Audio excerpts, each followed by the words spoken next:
Hello, people of the internet. I just got off a phone with a new client, and there are so many good fucking nuggets that I just want to, record and share it with you because I feel like if you found this video, this is exactly what you need to hear. So one of the things that we talk about was high standards. And then I ask her, what do you even mean by high standards? Because I feel like as a woman who knows what she wants, who knows how she wants it, and like actually having standards of being able to walk away or to say no to anything that does not meet her at her standard, there is this narrative of like she's so high standards and she's not feminine enough, all that jazz. And homegirl has gone through the full spectrum of that. And so I asked my client, what do you mean by high standard? And what she said was, I guess high standard is what not many people have it or not many people want it. Like I don't see it. I don't see anyone around me want it or have it. And that's exactly why you are the 1% of the 1%. And that's exactly why you're the leader that you're here to be, or whatever it is that you're here to do. And when you are whether you're at the start of your journey or you are at this point of a bigger expansion,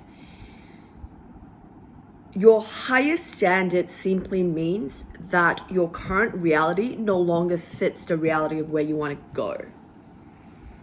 And so we think it's high because we are here. It's almost like this pedestal. But how I like to see that is like we are just transitioning and transversing into a different reality. Is that we have dreams, we have bold fucking dreams. And another part as an extension of these like being high standard, or like what if, comes with the fear of what if I never get what I want? What if I never what if it never happens? What if my standards is too high and it's never met? And that is the fucking like shadow or the limiting belief that comes up at every level of expansion. Because your current reality is the cap of what you get to have. And this was the analogy that I gave her, is that when you are a millionaire, you would think that being a billionaire is high standard. Being a billionaire is like out there, like, wow, such a high standard. But when you put yourself in the circle of where billionaires hang out, like it becomes so normal, like it's nothing because every person that you see is a billionaire. So is it really high standard, or are you just playing in the wrong room? Are you just playing in the wrong space? And if you feel like your standards are too high, that means that it's time to think about what room are you moving into? What space are you moving into? What kind of people are you moving into? And this was also a conversation that I've had yesterday with a friend of how when you are someone who is driven, when you're someone who is, that prioritize growth and evolution, is that you will always outgrow the spaces of where you were. And the sad fact is, it's a fact, is that not everyone around you is going to prioritize growth, is willing to eat the shit, is willing to walk through the shadow, is willing to walk through the death portals that is required for the next stage of evolution.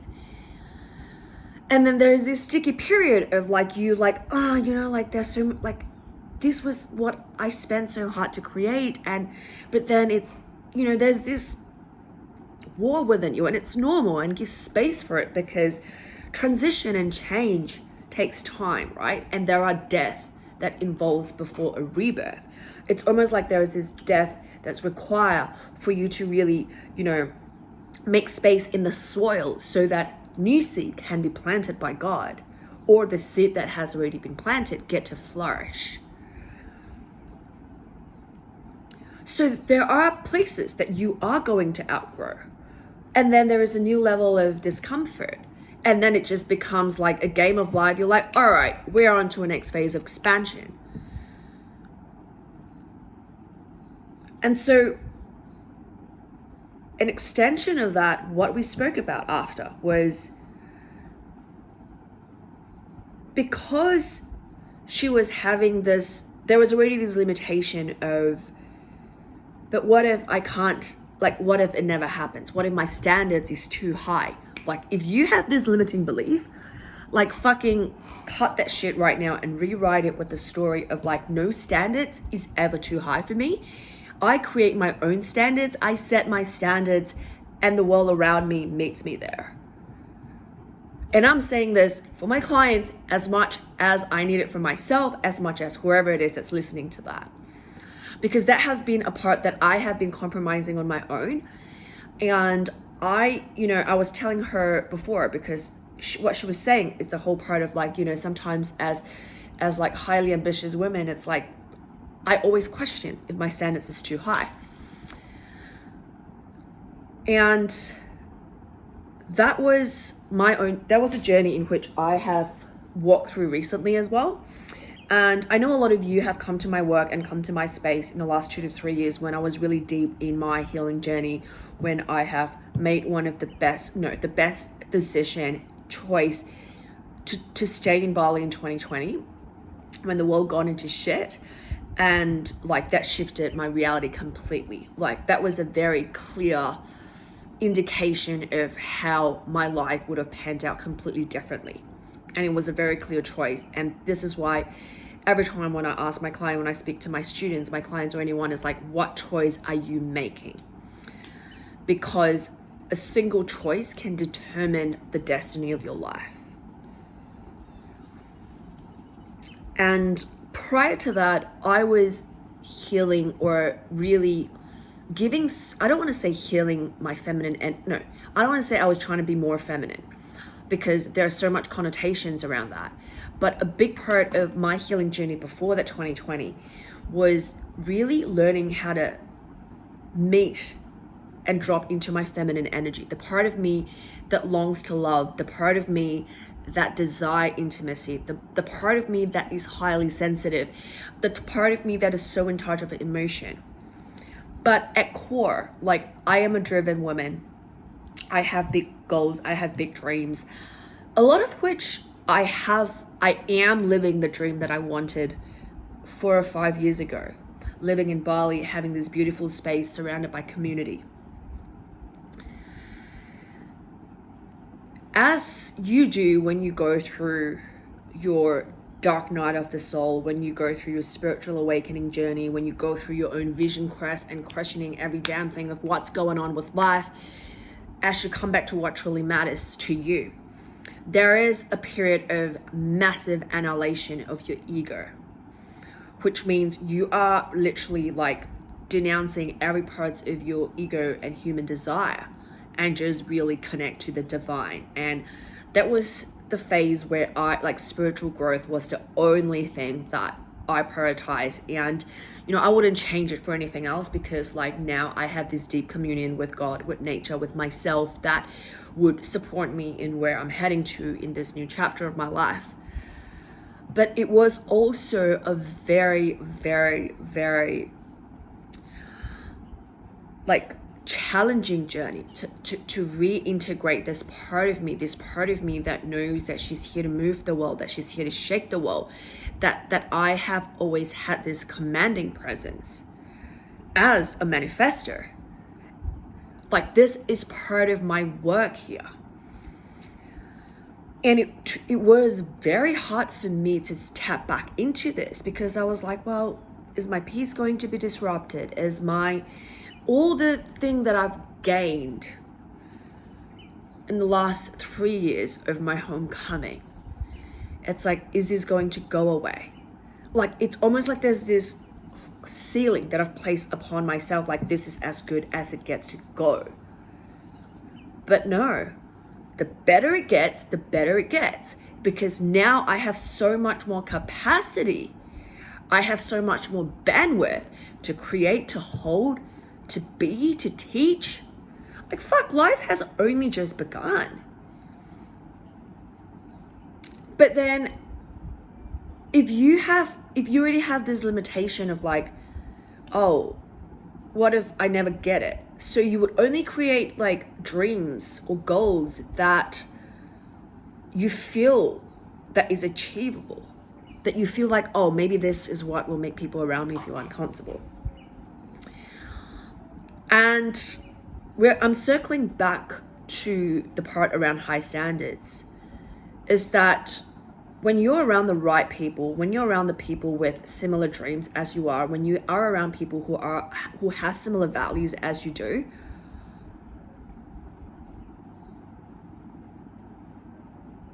your goals or what your dreams will never be too big for them.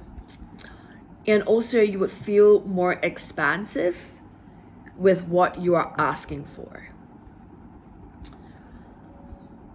Because it's so easy for us to shrink our dreams, to shrink about what we're capable of,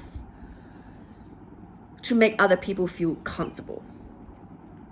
And I feel like this is even more so now with the cancel culture, with the rise of healing and personal development and trauma informed. And I'm not saying that all these work are not important. Like I work, a lot of my containers are also, it also contains a deep healing component because everything is connected. Like you heal everything that's holding you back to become the person that you're here to be.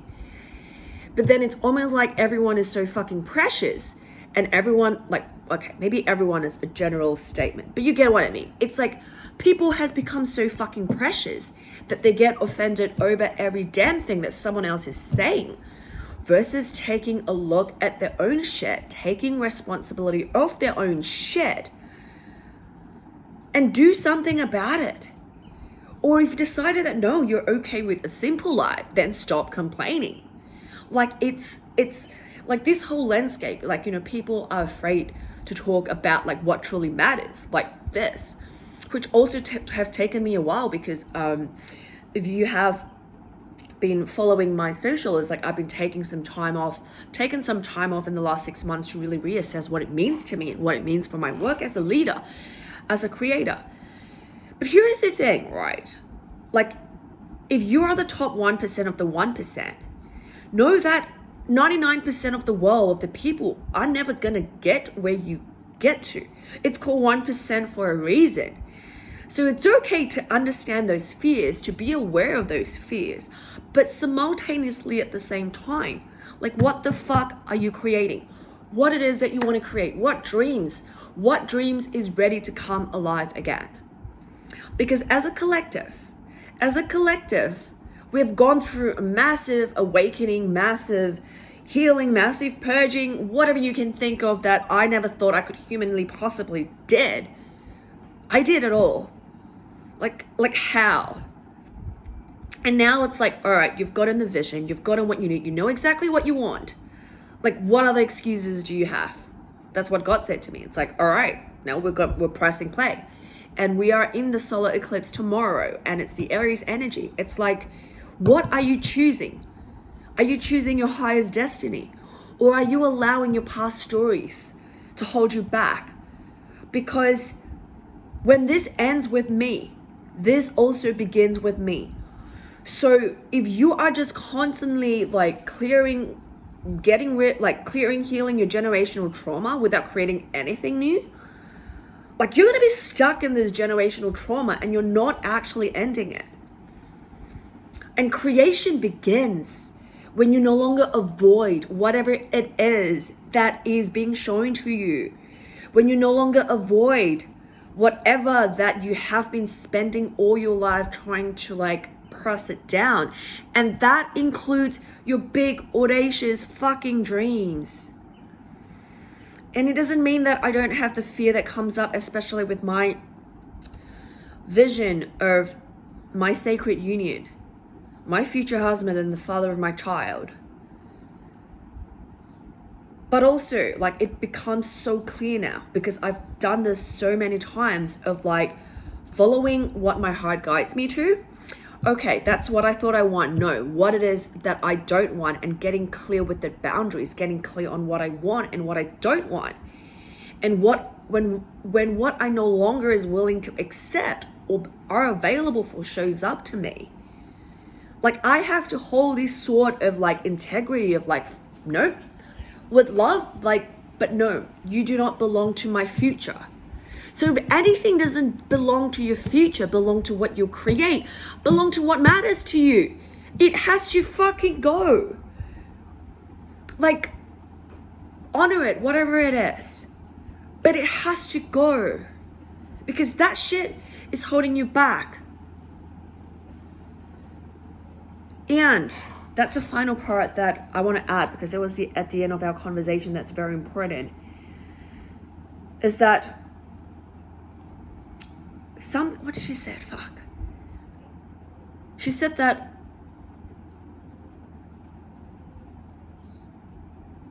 I can't remember what was the exact question.